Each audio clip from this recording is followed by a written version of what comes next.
Hello there, and welcome to the I Never Knew podcast, also known as Inc. This show dives into the life experiences of people who have been through it all and have come through the other side stronger, better, and triumphant. Each story is raw, authentic, and, at times, heartbreaking. One thing joins it all together: the fact that the stories can help the listener learn and grow. Hosted by life coach Maureen, she sits down each episode with a new guest who will empower the listener to set out on their self-discovery journey and start to heal. Now you'll be joined by Maureen and her special guest. Please enjoy the show.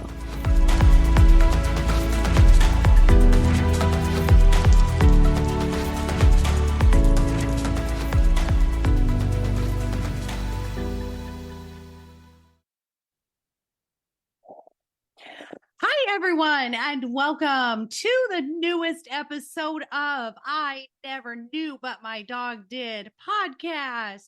I am so happy everyone is here today.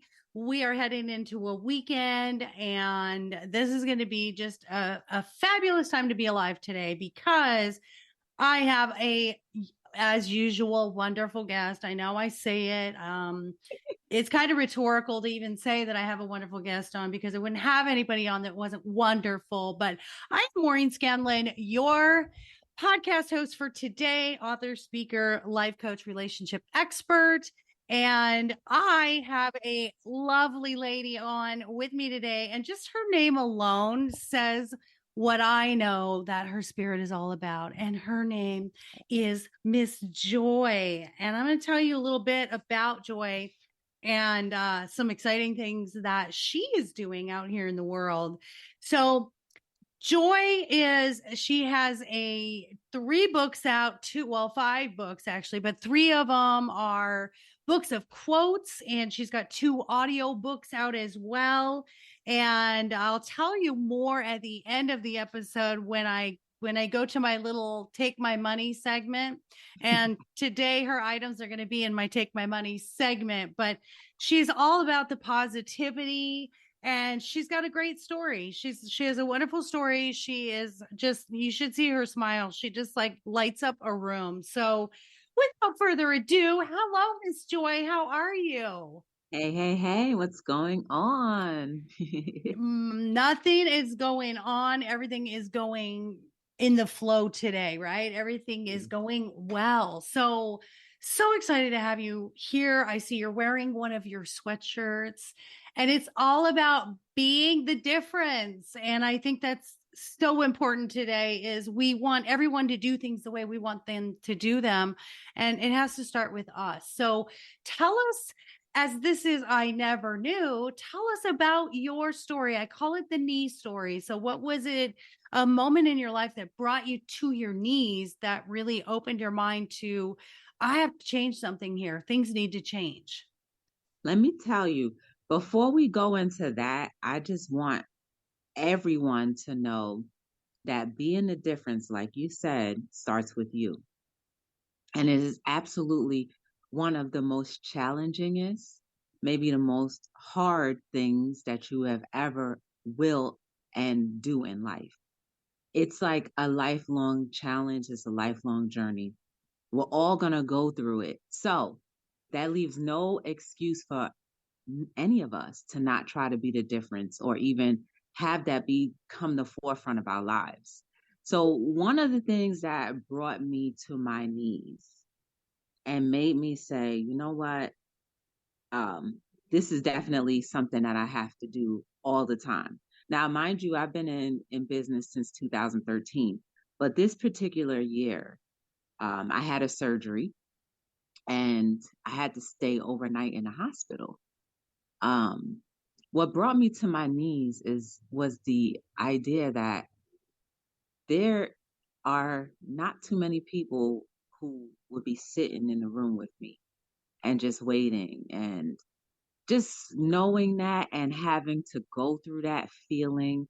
I understand, and I can empathize with people who may be in the same situation. And it brings me to the idea of our seniors who, when they go through life, maybe they're surrounded by a lot of people, maybe they're not.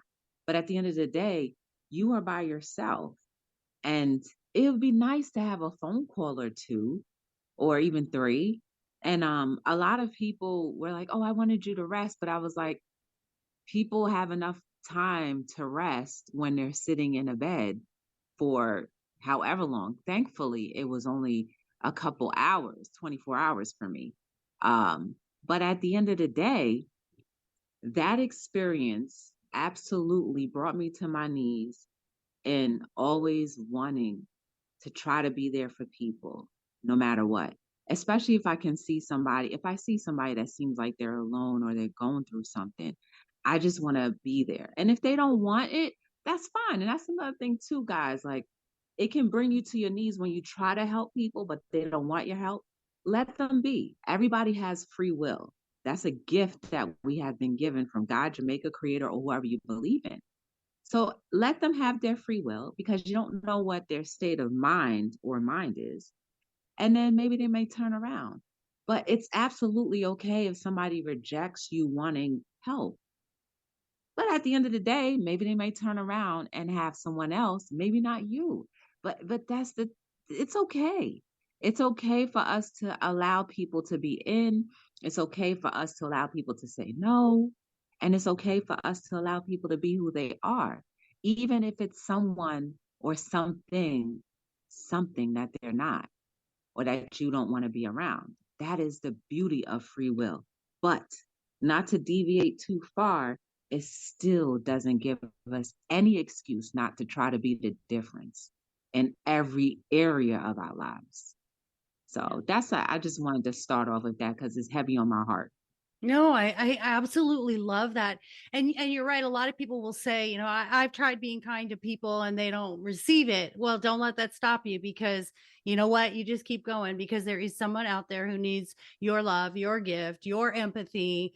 And not a lot of people know this about me, listeners. Some of you do, but I started in nursing and I worked in a long-term care facility. And I Isn't worked that on crazy? I worked on a unit where the patients it was a respiratory unit and they had tracheotomies. And so a lot of them couldn't even speak. And I worked graveyard shift.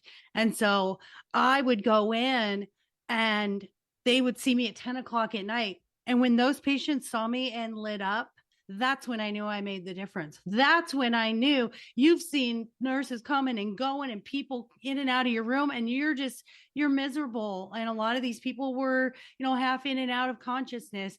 But when I could light someone up by just walking in, I knew I was meant to be a healer, a giver of some sort. And so I love that message. Never give up, keep showing kindness. And I see that in you. So this is a great topic and it's not one I think I've ever covered. And that's why I knew my little Joy would be perfect for this.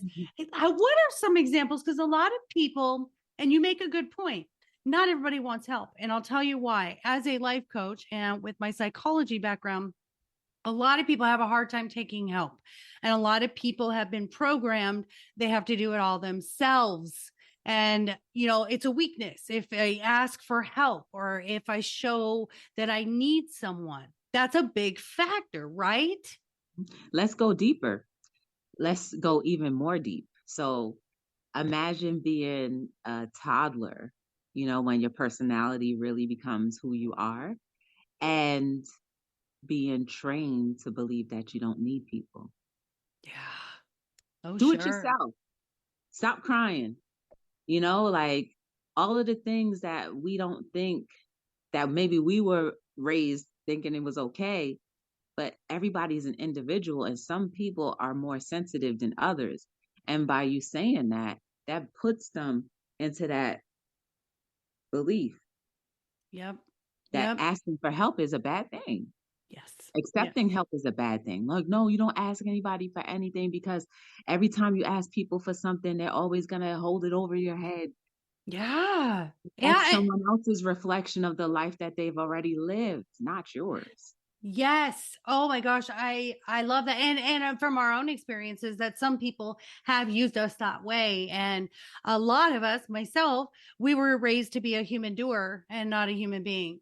And so I had that codependent mentality that I had to do things for other people to get their love. So I wasn't supposed to ask for anything. And then when this is another point too, and I love this. When you go out into the world and you're this independent person, and sometimes women, when we get out of relationships, we get even more determined as single women to say, I'm never going to be reliant on anybody ever again. And I know I got into that where I was like, I went from, I got out of the relationship, but I was bitter instead of better, because I was like, nope, I'm never going to ask for anything from anyone. And they're never going to be able to hold it over my head. And I'm never going to have to owe anybody anything. That's a tough place, right? That's trauma. That's trauma. And we don't recognize that as trauma. And we always think that collectively as humans, we think that trauma can only happen to people when they've been attacked physically, or maybe if they've lost somebody, like visible signs that we think that's trauma. But listen, a trauma could be like, you can be at a red light and somebody tap your bumper, or somebody honk at you, and then somebody yell at you. That can be trauma. And we say, oh, it was not a big deal. It was just something that happened, people being people. But you still have to overcome that, because it's gonna do something to you. As human beings, I believe we were never put on this earth to like have all of this conflict. Like, it's natural to have arguments here and there, but we have conflicts, but we don't have resolutions, or we have limited amount of resolutions because we don't want to, you know, go and humble ourselves to say, okay, let me see where I was wrong and try to make this resolve. But it's just it's a human flaw that we allow our egos to rule us instead of the other way around. Yeah. And I think there's a lot of protection there. And I think you're right. There are different levels of trauma. A lot of us get groomed. People have been groomed, from childhood. 0 to 6 are the most formidable years. So we don't know what happened from 0 to 6, really. Our memories really only started about age 4. So you think those first 4 years, oh, I don't remember any of that. Well, there's a lot of subtle trauma there. It's just the way that the people in your life, showed love and received love. And I think that's the trauma in all of us, is no one got it perfect. None of us, not one of us got it perfect. And I've talked about this, how my next TED Talk is going to be, your ancestors are raising your children, because we're continuing those patterns of trauma, and we don't even know it is trauma. It doesn't look like trauma. You said it best. It doesn't have to be this big physical big deal. Oh, you got, a crime was committed against you, or you were beat or anything. Coming from a domestic violence background that I had in my marriage, the psychological and mental abuse was far worse than any bruises or anything that I had ever encountered. So Mhm. I love that you say that. What are some ways we can go out into the world every day? And I think everyone should try to do one random act of kindness a day. What are some things that we can do, whether it's with our loved ones or with strangers? What do you think? The most simple thing you could do is smile. That's it. Yeah. I'll never forget. I was going through a really rough time.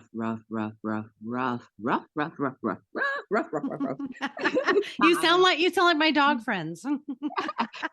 I was going through like a miserable time. Um, I can't really speak exactly what, but I was going through a very miserable time. And I remember I was driving and I just started crying. And I was crying. And when I say I was crying, I wasn't like boo-hoo crying. It was the tears that were coming out. That was just like your body. At that point in time, your body is just like, okay, since you won't do it, this is the only way I can release the toxins. And it just was tears coming down. And I'm driving. I was at a stop sign. And I swear the person crossing the street had to be an angel, because they just turned and smiled. And when I saw that smile said to me, everything's going to be okay. And whether they know it or not, that right there was just like, I didn't have to cry anymore. I didn't have to feel hopeless anymore. I didn't have to feel like my situation could never come to a resolve. it just felt so good in my soul. So a smile can save a life. Things that you wear on you can save a life. You don't have to, we don't, and that's another thing that we try to make things so much more than what it really is. We don't have to say a word. We could just wear something, kind of like the clothing that I make, simple messages, nothing brand new, just simple messages, something like hard work pays off or honesty equals freedom, something so simple. But yet, when you seriously think about how deep it means, it can actually do something and change your life. I was wearing a Prayer Works t-shirt when I first started my company. I was so scared to wear any of my clothing because I'm a private person and I didn't want anybody to like know that I was the CEO of this company. I kind of wanted to have that privacy part of it, right?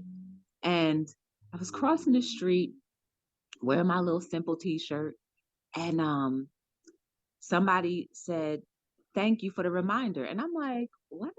I was like, "Oh, you talking to me?" And the person was sitting on a bench and they were crying, or they looked like they had they were having a bad time. And I said, "Oh." Then I realized it was what I was wearing that they were commenting on. And I said, "Oh, that's okay. You're welcome." I gave him a business card and I was like, "If you ever need anything, let me know." But I say that story to say that you don't have to say a word. You don't have to try to muster up anything. Your smile, what you're wearing can make all of the difference in the world. Maybe I saved her life. I don't know. Or maybe I stopped her from hurting for that moment. I don't know. I've never seen that person ever again. But imagine if the next thing she would have done was go home and end her life. I mean, maybe that's extreme, but you just don't know. Yeah. Yeah. You never know the ripple effect that you have. You help that person, they help that next person, and so on and so forth. You just reminded me. I love what you're saying. It doesn't have to take that much effort. Just smile and wear a shirt with a positive message.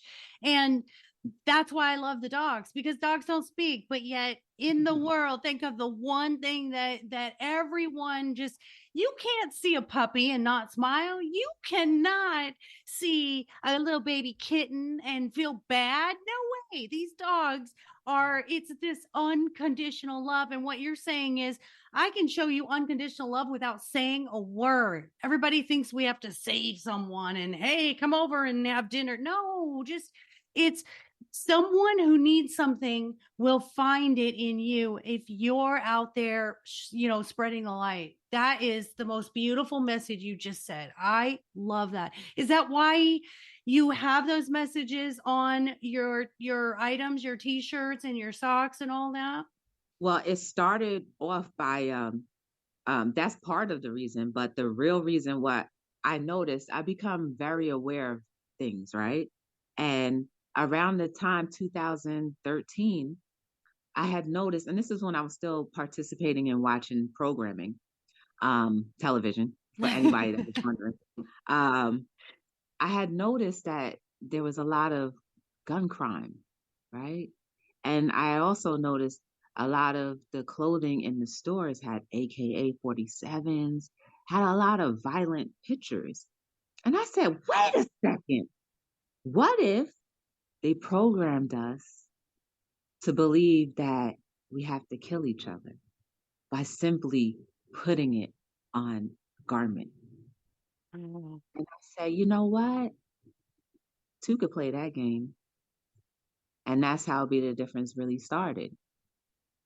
So I love that. And I love that on some of your clothing items, your apparel, it talks about social media being positive. And I have a Facebook group called Mindfulness and Positivity Seekers because of that reason, because we wake up every morning and you go on social media. And you and I know, as business owners, you have to be on social media. I mean, you really, to be successful, sorry, it just is the way of the world. It frustrates me. I'm old school. I want face to face. but we don't knock on doors anymore and hand out flyers. It just doesn't work that way. So we have to be on social media. And so my determination was, if I'm going to be on social media, then I'm going to be a good influence. And for those, and my group is up to almost 3,000 people, and I'm super excited, right?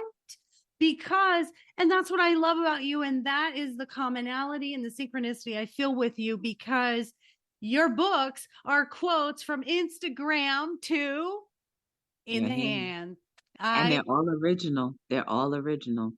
Every single last quote is original, and every single book has something different.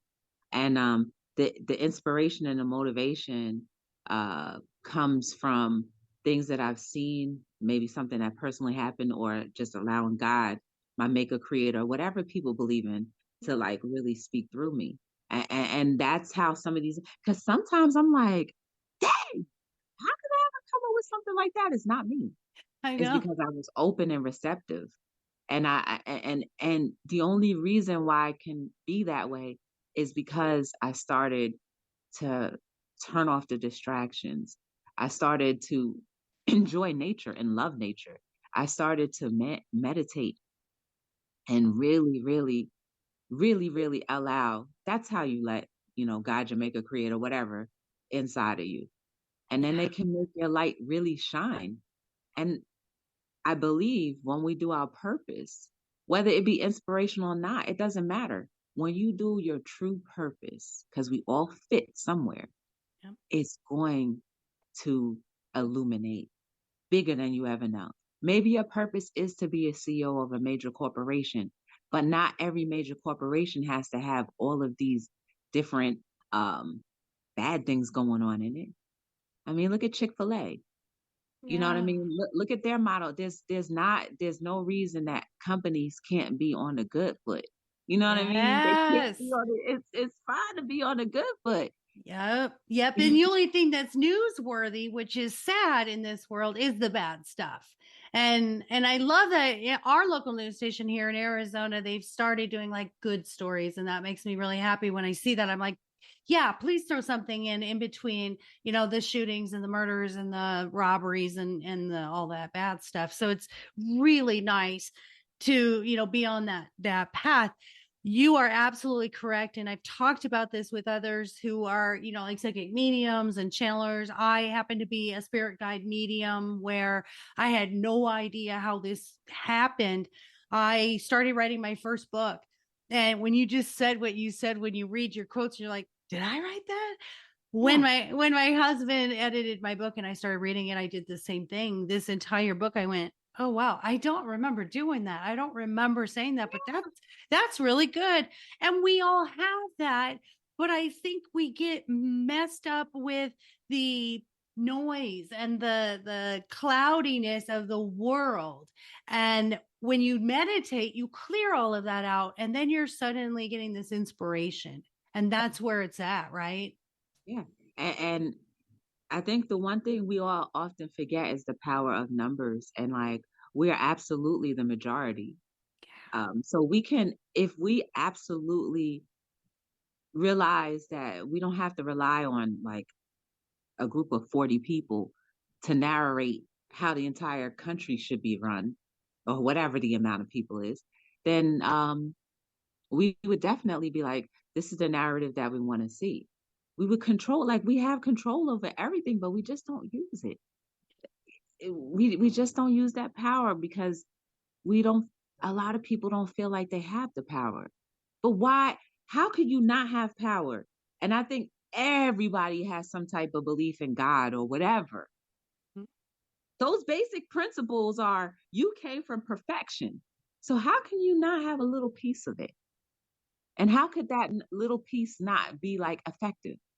Yeah. Yeah. It's the distractions. You know what I mean? I often blame the microwave for the demise of the family. Um, I just feel like once the microwaves came, it took away from needing to actually cook and spend, like, I have to be at home in order to cook for my family or else they're not going to eat. And just gave way to like, okay, well, I can throw it in the microwave, I can work an extra half hour or hour or two. Or Yeah. you know how to press a button, you don't need me there. Yeah. Yeah, I think technology in general, I think it harmed humans in a way that everything was so convenient and cut down on time. But there's things in life that should take time. Growing plants take time. The things that really matter actually take time. Building a relationship, falling in love, that stuff all takes time. Think about in your life all the things that take time. Everything. Yeah, right. The things that matter, children do not grow up overnight. It takes time. And Exactly. that's yeah, you gave me an epiphany when you said that. You're right. We created things, or we're getting really profound here, but we created things for convenience for humans, and in the other side, the duality is we harmed ourselves, and we harmed the connections and the nurturing that we had, I think. And too, that goes back to the traumas that all of us, okay? I'm not exempt.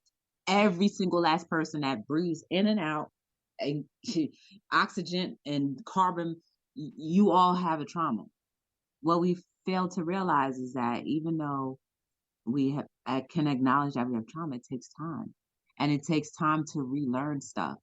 Um, so you can't be so hard on yourself if you don't get it right away. You know what I Yeah. mean? Like, and that's for all of us. Nobody is exempt, not even like the most profound speaker or motivational person. They all had to work on their traumas and take time to deal with it and take time to heal from it. And it's gonna be a continuous healing thing. We're all in rehab, okay? We're all in emotional rehab.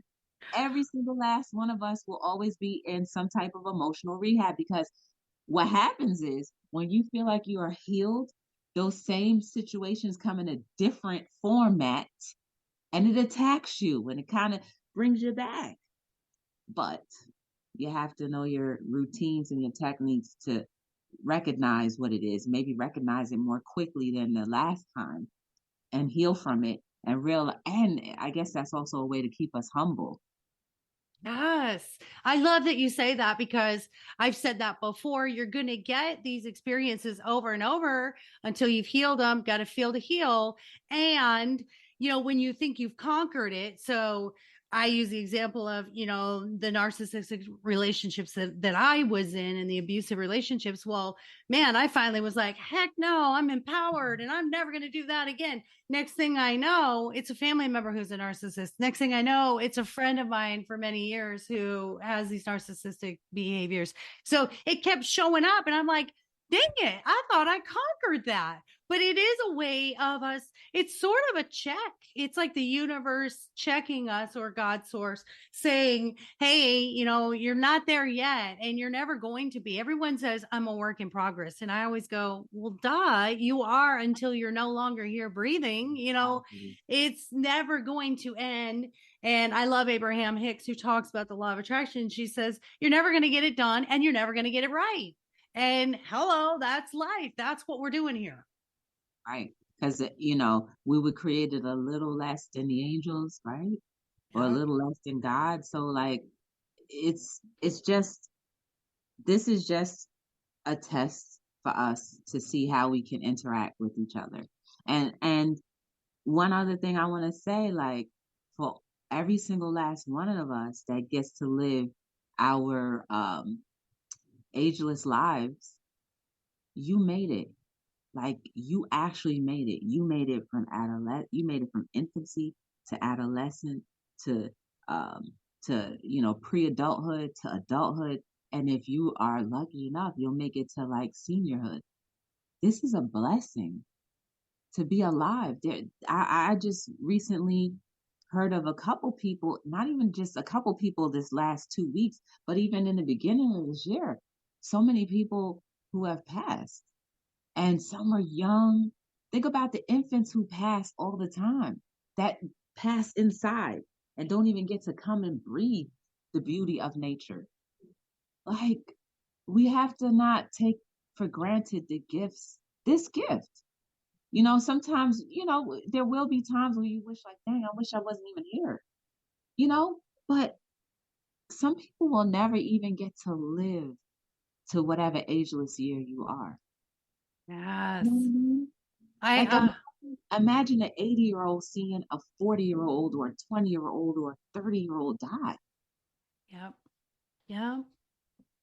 Yeah. It's that, mindset of gratitude and appreciation.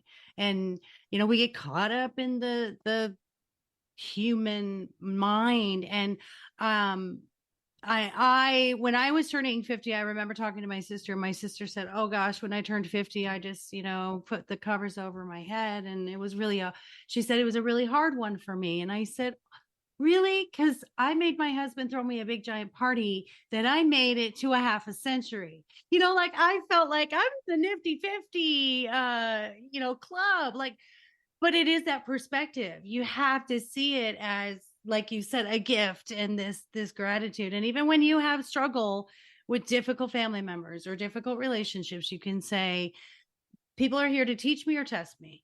And I'm grateful for the test, and I'm going to pass this test because I am determined to be here to fulfill my purpose.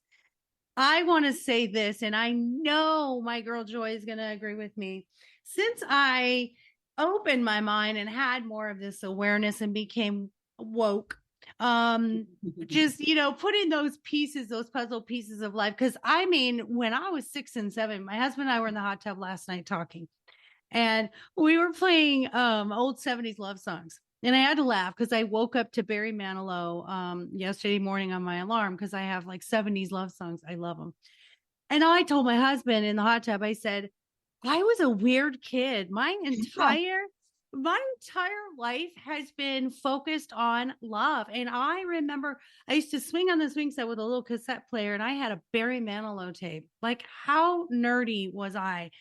And so when I woke up to Barry Manilow, I was like, oh, but I remember, like, I don't know, everything I ever as a child, it was like this chase for love. And so it cleared now it took me a long time, 45 years, to understand that I was always about love coming into this life. And I got lost on my path, and I got clouded by trying to find love outside of myself. Do you notice, as I do with the podcast, first of all, I have met the most amazing people, and this is something I get to do. And that's why I know when you're in front of me, I know it is aligned, and I know that you're supposed to be here. And since I started this and writing and coaching, the beauty of the world is way more present to me. And the beautiful people that are in this same arena and mindset of lifting one another, they're coming into my presence. Do you find that too? Because you're all about the beauty and the positiveness of life. Yes, and a lot of times, and I have to admit that I need to start meditating a little bit more like I used to. But I have noticed that a lot of times I interact with people who are going through things. But when I can reconnect with God, my maker creator, and I notice like all of the simplicities that nature sustains us, like you wonder why there's tsunamis, but look what you were doing to it. You know what I mean? Like, I, it's just everything, like you said, when we flow, you're going to grow, and you're going to meet people who are going to be able to reinvigorate your life. And then also not reevaluate, but just let you know that you got to keep going. And Yeah. the break that you got and the break that you need, I'm going to provide that for you. So yes, this space definitely did that. Yeah. Well, you're an empath, so you draw that, I think you know? so. Oh my gosh, yes. Heck yeah. You would not be doing what you're doing and speaking the way that you do. I mean, you clearly are an empath because you have this awareness outside of yourself of human need and human suffering, and you draw it in. And it's such a beautiful thing as long as you protect yourself. And I think about humans and how difficult we make things. And there is a meme I remember on Facebook of a hand with a razor blade, and they're holding it in their fist super tight, and there's just blood running down. And it's sort of the same thing in life. The harder you grasp onto something that isn't good for you or isn't serving you, the more you will bleed. And that is your trauma and your pain and your suffering. But when you let go and you have more ease, the stuff just kind of comes. It's like you're a magnet to the joy and the desires that you have, right? Do you Yeah, find that happens? I agree. And just like you said, we're magnets to whatever. So if you hold on to the pain, you're going to keep on magnetizing pain. But if Yeah. you let go, if you learn how to let go that ego, let go that ego and then you will like start to see like, oh my goodness, miracles happen. No, it's not a miracle. It's just you are finally falling into the place where you're receiving what peace looks like. You know what I mean? Oh my gosh. You get what you allow, right? You get what you allow. And when I was allowing abuse and mistreatment and, being demeaned all the time, well, I allowed it. And, there comes a point in life, and listeners, if you're at this point where you feel like, man, life just happens to me and it's one thing after another and it comes in threes, and every time I turn around and I do something good, something bad happens. Those are the moments where you got to sit and reflect and go, okay, what is it that I'm allowing that I haven't drawn the line in the sand on? And Yep. it always comes back to us, right, Joy? Yes, it does. My recommendation is turn off the distractions, TV being number one, then the radio. Do it for a week. And I used to do a talk show every day on YouTube called Hello World. Yeah. And I talked about like when I first started, I was like deep in like, the meditation and stuff like that. Um, and I speak from my experience. When you turn off those things, you have nothing else but you. And I always say, if you can't look at yourself, your physical self, your spiritual self in the mirror for more than at least 5 minutes, you know where you are. Because if you really, really, really look at yourself, most people are not going to be able to look at themselves for 5 minutes because they see something that they're ashamed of. And when you're ashamed of something, that means that you need to be overcoming that. And when you overcome that, it's not you alone. It's God, your maker, creator, or whoever you believe in. And if you don't believe in anything, then maybe you might want to start meditating so that you can invite whatever spirit that you will believe in to come and heal you and to guide you and to lead you. None of us can do this by ourselves. We have ancestors, like you said, we have ancestors, God, we got a whole team.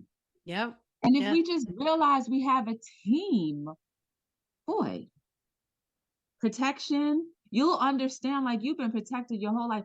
I could sit here off camera and tell you so many things that I have been protected from. And when I recently think about those things, I'm like, dang, I've really and truly been sustained. Because there's no way physically possible that some of the things that I've gone through and going through could be done without having that barrier of protection. And I'm so thankful that they still had that much patience to still be with me when they could see me like, dang, Joy, you really need to just go the other way, or you really need to stop thinking. You really need to just let go and let us help you. And they say, no, we love you enough. We love you enough. We love you enough not to let you go. That's the kind of love that we all have, y'all. Somebody, something loves you that much that no matter what you do, they're not going to let you go. No matter how much you kick and scream, they're not going to let you go. Even when you acknowledge them, when you don't acknowledge them, they're not going to let you go because they have your best interest at heart. And if you allow them to allow that interest to go and to follow your purpose, then you will be able to be like, dang, it's just like you said, you'll be in a state of gratitude for majority of your life, except for the times when you're distracted by the things that happen every Yeah. day. Yeah. Yeah. When you're looking at that stuff around you and not just saying, okay, what is this teaching me? Why am I seeing this? And, you're right. And we're allowed to go off we're allowed to go off path. I call it a wobble, like you said. But even with that free will, they're still going to have your back and they're going to try to get you back on your path. And that's the beauty. And that's the beauty of hope. That's what hope is. The hope is that help is on the way, always. Well, no matter what's going on, you always have a hand there to help you. It's just letting go of the belief that you're not worthy of it. That's what stops us. I think that really truly is what if we broke down everything and you and I were standing at the top of a mountain talking to all of humanity and they'd say, what's the problem with humanity? I would say, you don't feel worthy enough. Why? Mm-hmm. Right? Because you don't know, because nobody taught you real love. And I'm not saying that to diss our parents or ancestors or cousins, uncles, aunts, grandparents. I'm not saying that to diss them, because they're teaching us love from the perspective of what they grew up with. And they're not going to be like, oh, yeah, when I grew up, they're not going to go like that because they're too busy trying to do the go button and help us. Yeah. Yeah. So And that's times are how, changing, right? yeah. And that's how that, like, at a certain point in all of our lives, we either come to that awareness or we just continuously be distracted until something bigger comes along, and then you have no choice but to look Yes. at yourself. And that's exactly what these stories are, is, we've all sort of reached that knee moment, or I always say, sometimes God rocks the boat, sometimes he flips it. Those flip moments are when we're like, oh, damn, now what? Because I was just going along with mediocrity and thinking I'll just status quo this and everything's cool. And then all of a sudden it's like, no, you're meant for something bigger. And if you're not going to do it, I'm going to do it. And I really reach those moments often in my life where, I settled. And I think we do. A lot of us just settle for okay and not great. And which brings us to, what would you tell your younger self so that we don't continue these cycles? What would you tell your younger self, not to dismiss the experiences that we needed, but that it would have helped you even more so to get where you are or further? I would tell my younger self to demand to be heard, to demand to be able to explain yourself, to demand to just be okay with being vulnerable. That's what I would tell my younger self. It's like, be vulnerable. It's okay. Like, you don't have to live life alone. You don't have to be so strong, even though you're not strong. You don't have to you don't have to allow people to put you in that box. And it's okay to be vulnerable. They're not going to think of you any less. And even if they did, so what? You'll get to your purpose faster through your vulnerability. Yeah. Yes. Demand to be heard. I love that. We have to stop. We have to stop perfectionism on ourselves, because I think we are our biggest critic. And I used to tell my dad, because he was just completely discouraged with me and my relationship woes. And he used to like tell me what I did wrong. And I would look at him and I say, Dad, there is not a thing you can say to me that I haven't said to myself 10 times. So you can't beat me up any worse than I've beat myself up over and over and over. I didn't say this, but in my mind, it was just reinstilling all those limiting beliefs that I had about myself. And so we have to be careful how we're talking to our children too, is stop reinstilling any self-doubt and criticism that they have. That perfection mentality stems from fear of abandonment. And right? Programming. Yep. I blame a lot of that on programming because, a lot of people are not meant to be employees. A lot of people are not meant to be CEOs. A lot of people aren't meant to be entrepreneurs. But if we're all taught to do the same thing, when and how will you start exploring that? Oh, well, you have to wait till you're an adult. That's why I love the school of Montessori. Like that whole philosophy, teach the kid what they are leaning towards. And it's okay, like, if you lean towards something and then you change your mind, so what? We're humans. Yes. Like, I like to use the analogy of Jesus. Like, Jesus never stayed in one place for all eternity. He went from town to town, city to city, state to state. Yeah. He Yeah. never joined anybody church. So what makes us feel like we have to be joined at the hip to any particular thing? Yeah. Yeah. You want to be a doctor one day, be a doctor. And then if you change your mind and want to be something else, that's fine. Humans are not, we were never programmed to live this rigid, long life. We go off, we Yeah. grow. You don't just grow straight up. A plant can never just grow straight up. It needs to have a lean so it can continue to grow. But to Oh, grow straight up, you're going to fall over because yeah. you can't carry that weight. Ooh, that's good. That's so good. It is ebb and flow. Things are going to change because the only inevitable thing about life is change. Good or bad, it's going to change because it's energy. We're energetic and energy is always changing. And I love what you just said about that. That analogy is it is okay. You can't how many people I know, and especially those who you go to college, well, you go in high school and they start asking you, your first year in high school, what do you want to be? Nobody damn well knows what they want to be at 14. I don't care. Take an aptitude test all you want. No one knows. I didn't know.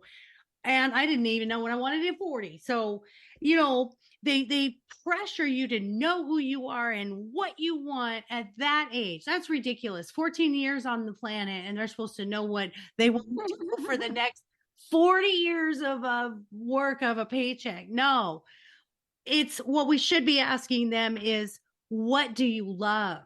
What do you feel passionate about? Because hello, that's what will take you down that path. And like you said, okay, if you want to be a doctor today and it changes, I told my children, I do not care what you do as long as you give it 110% and I you love it. love it. You love what you're doing. My son, I adore my son. He he has ADHD, and I don't like labels, so he has focus issues. But he was on medication as a child, and it's been a struggle. And he just was a different thinker. School did not fit him the way that he learns. He's a visual learner. He's a hands-on guy. And he was always outside. He was hunting and fishing and rocks. And this kid was always going skateboarding. And I remember him, I'd say, is there anything you're interested in doing? And he really had no idea what he wanted to do in life. Well, he fell into a career with a friend of his who had a business collecting or picking up people's junk, like cleaning their house out. They pay to come and, hey, haul this thing away. And he loves it. It is his absolute passion. And he got out of it for a little bit because he thought, I need to go into the whole, I need to have taxes taken out. I need to not be a self contractor and health insurance, got into the whole trap of what I need. And he was miserable. And then he got back into the junk. And when I hear him talk about it, he's that sales guy who could sell ice to an Eskimo. His customers love him. He's so energetic and personable, and it tickles me. It tickles me to death. And he says, yeah, so this company, they're going to send me to I don't know, Kansas or something, to what is it called, Junk University. And I was like, what, son, you're going to college? When we started laughing because he loves it, and I'm happy that he loves it. And isn't that what parents should do, is just say, your happiness is my happiness. But we try to overcompensate for the things that we didn't get to do by wanting our children to do it. And so And not only that, it's like you said, it's like, the perfectionism and also the competition, the competitiveness. Parents are like, well, my kid is better than yours. And even if they're not saying it, they're training their kids or wanting their kids to train so hard so that they can be the best that they can be. But it's really just your personal goal to be like, yeah, but that's my kid doing it. Yeah. And then you're like all humble and like, no, no, they do work very hard. I love my little Charlie or Amber, and they work so hard and diligently. Meanwhile, you're like, you better hurry up and, do your thing. You better get all A's. What is an A? If your child can only produce a D or a C at most, what is wrong with that? There's nothing wrong with it if they're doing their full potential. Yes. Yes. But there's a measurement, and that measurement is an expectation. And then the expectation becomes perfectionism. So we're setting a standard across the board for all of our children that they should all be equal, and getting an A is the equivalency of excellence. Not It's that not. they're good humans, and not that they're kind, and not that they're good at other things besides scholastics, for crying out loud. That's my little guy. I mean, he's, 24 years old, and he is like this big bundle of energy. And I love that. And you know what I would say to parents who say, my kid is better than your kid? My answer is, my kid is happier than your kid. Ooh. Because I allow him to be who he is, and he's allowed to chase Ooh. his dreams and his passion with no expectations or weight on from me. How about that? Ooh. That is like that's the ooh. How you Mike, gonna come back from that? that's a Ooh. mic drop moment, right? That's a literal mic Yes. drop moment. Walk stage left. And that is all. All right. Exactly. Tell us where we can find first of all, your shop. I just absolutely love. Actually, no, I'm going to do the Take My Money episode first, because then they're going to be able to know why they need to go to your shop. So, Okay. guys, so I have a little segment called Take My Money. And usually I ask people, Miss Joy, for weird and wacky things that you've seen out there for sale, you've bought yourself, or like you have a quirky thing that like nobody else has to buy. Like you go, yeah, I have to have like green ketchup. Okay. Yeah, it's weird, but I have to have it. So anything weird like that you can think of. No, I don't know. Anything weird that I would have to buy? I don't know. I mean, like I work too much to like think about anything outside of working. Good. Um, So you've never bought a potato chip with Jesus on it. no. I didn't think you would.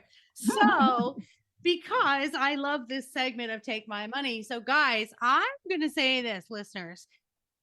This is my favorite things on your site. So you're gonna Okay. take my money because I'm going to be purchasing them. And Oh, okay. one of them, and all of her shirts are $22, and all of her socks are $16, correct? Yeah, they start at 22. Like the bigger sizes are a little bit more. Okay. Look at that. I did my homework. Boom. What? What? Yes. So this is my favorite one because it's so apropos of what we just finished that subject on. She has a shirt that says, "A paycheck is not a passion."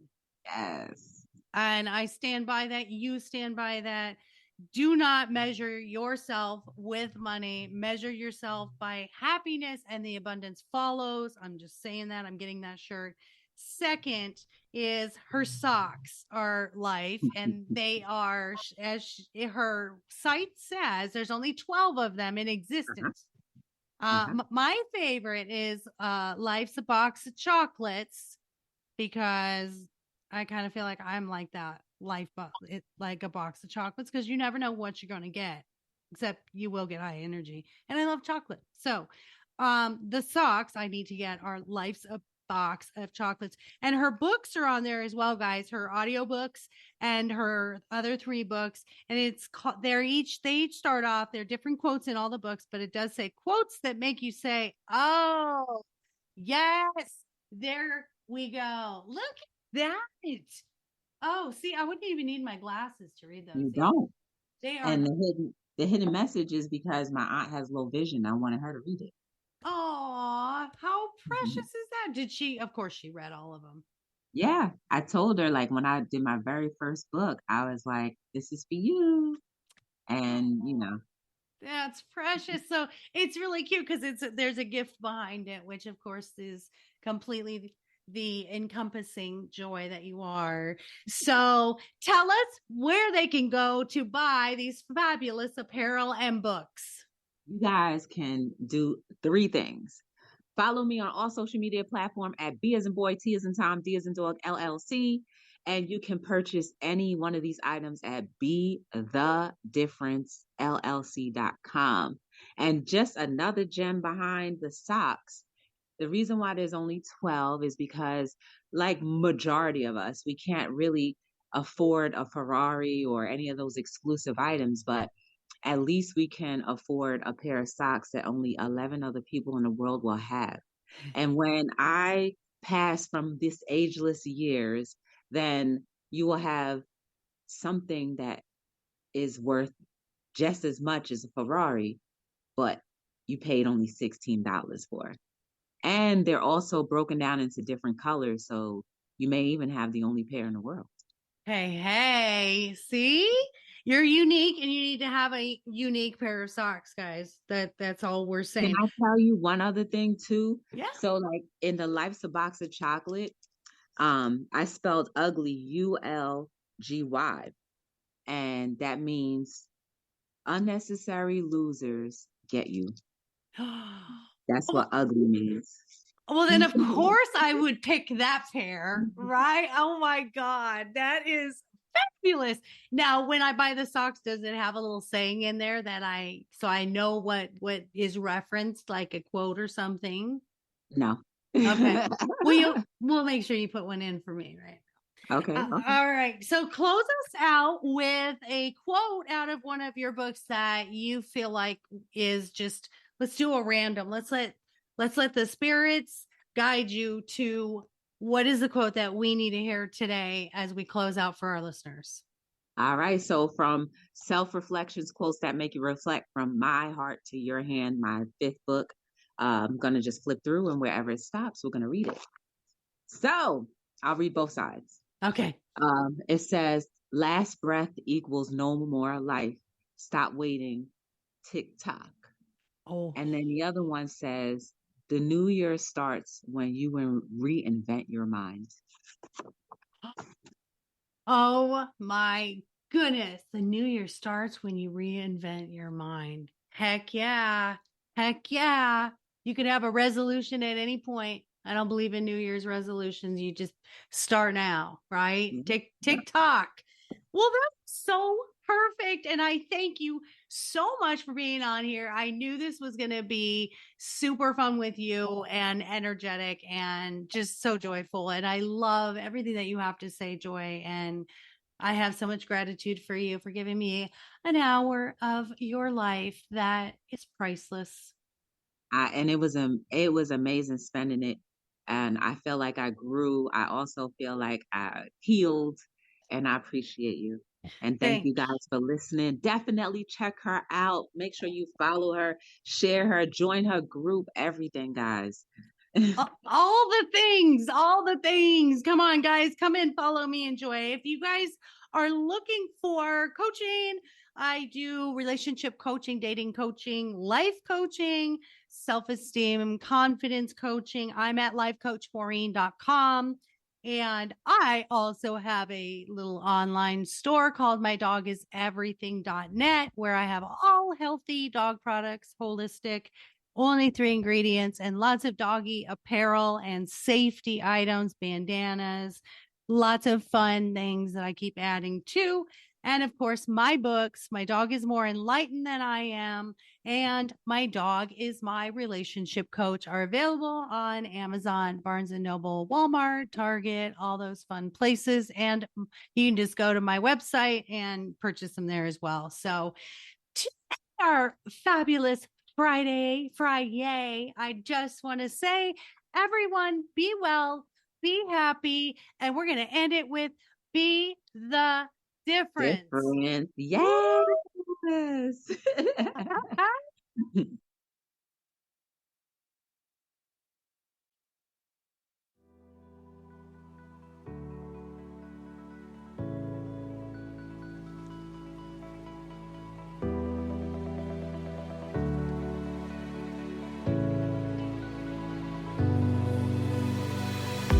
Thank you for tuning in to the I Never Knew podcast. If you found today's episode inspiring and educational, please be sure to follow, subscribe, and spread the word. The more people that join the Inc. community, the more it can develop and influence others as we work together for a healthier and brighter future. Until next time.